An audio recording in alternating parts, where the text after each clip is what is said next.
Welcome back to Learning Keyboard with Demoz School of Music. Your teacher is Noel, a professional keyboardist and accomplished musician. In case you missed the previous video on pop progressions, or chord progressions, we'd recommend watching that now.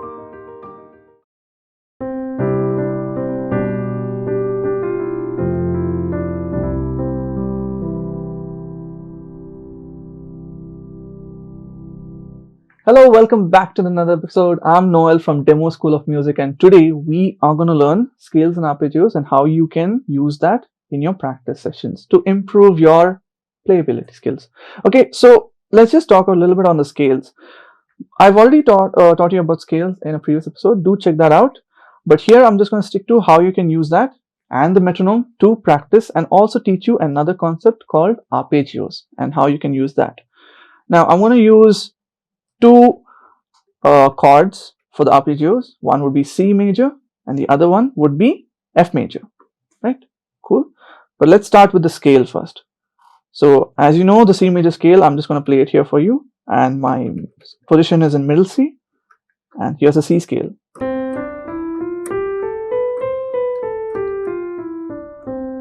Right? Just at one octave is fine. Okay. Now how are we going to use this with a metronome?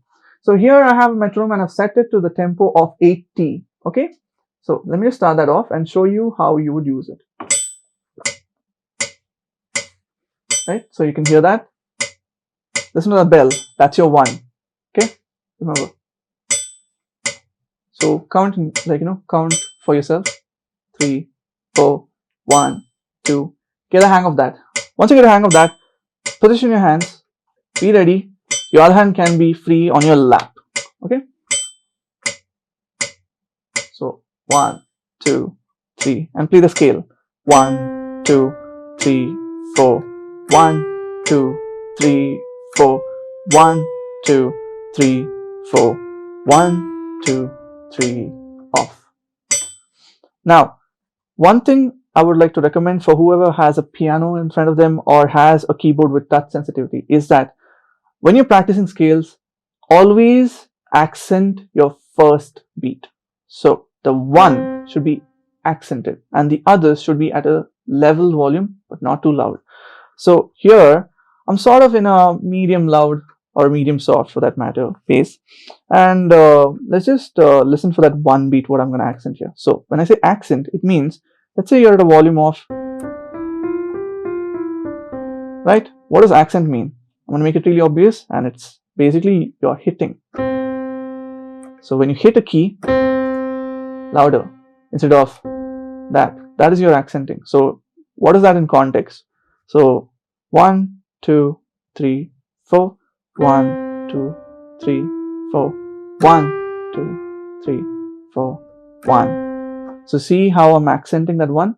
Make sure that if you have a touch sensitive keyboard or if you're on a piano, always accent your 1s.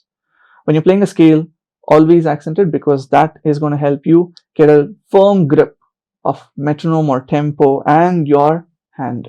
Because beginners tend to have a slip when they play. Sometimes they might end up slipping like that or that, some kind of error. To fix all that, scales is like a go-to. Just have a metronome running all the time. Always make sure you have a metronome and you're accenting that 1, that bell, right? So in this context, I'm going to accent and show you how you can do that. 1, 2, 3, 4. 1, 2, 3, 4. 1, 2, 3, 4. 1, 2, 3, 4. So speak your count out. It'll help you. When you say 1, make it firm. 1, right? Like scream it out if you wanna, but don't scare anybody in the house. So go 1, 2, 3, 4. 1, 2, 3, 4. 1, 2, 3, 4. 1, 2, 3, 4. Now when you accent, as a beginner, you might tend to push your wrist down. It's okay to push your wrist down, but don't push your whole arm down. That will be bad. So what do I mean? So pushing the wrist down would be something like, right? If it's arm, it's like, that is me pushing my whole arm down. That's wrong and that's bad. We're not going for that. right? So when you do that, you tend to hit other keys also accidentally.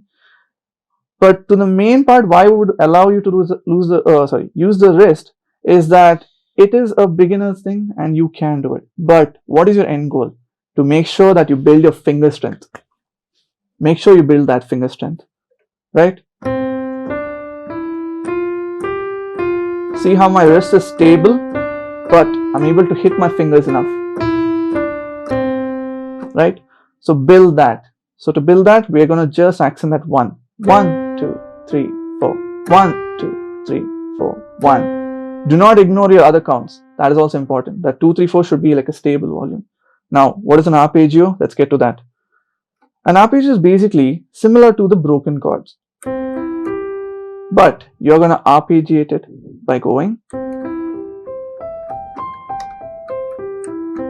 right? We're going to stick to the time of 4. So I know I accented a little off over there, but just to show you, an arpeggio is basically your 3 fingers, your 1, 2, 3, right? On the 1, 3, 5 of a major triad. So it's basically 1, 2, 3, and then you rotate. You tuck, use the tuck. This tuck is super long, I know. So make sure you're moving your wrist, not this. Common beginner's mistake would be they would do this.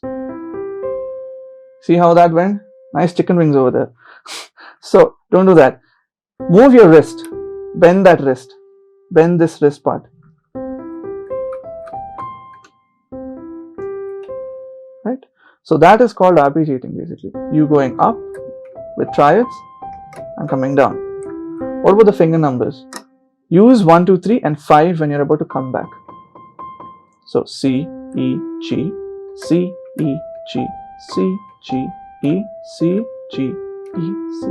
Your finger numbers never change. It's always 1, 2, 3, 1, 2, 3. 5 if you're, going to stop and come back. 5, 3, 2, 1, 3, 2, 1. Do not double tap again. Remember that in scales I told you, you're not supposed to double tap that end. Do not do that again here. Just straight off.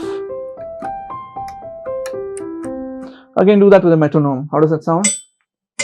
I'm just going to increase my metronome tempo to 90 for this. Right? Here at 1. Keep it in 4/4. 1, 2, 3, 4. 1, 2, 3, 4. 1, 2, 3, 4. 1, 2, 3, 4. 1, 2, 3, 4. So that is how we do an arpeggio. Here I took C. If you want to do it with F, it is very simple. Go to the F major triad, same finger numbers, and go 1, 2, 3, 4. 1, 2, 3, 4. 1, 2, 3, 4.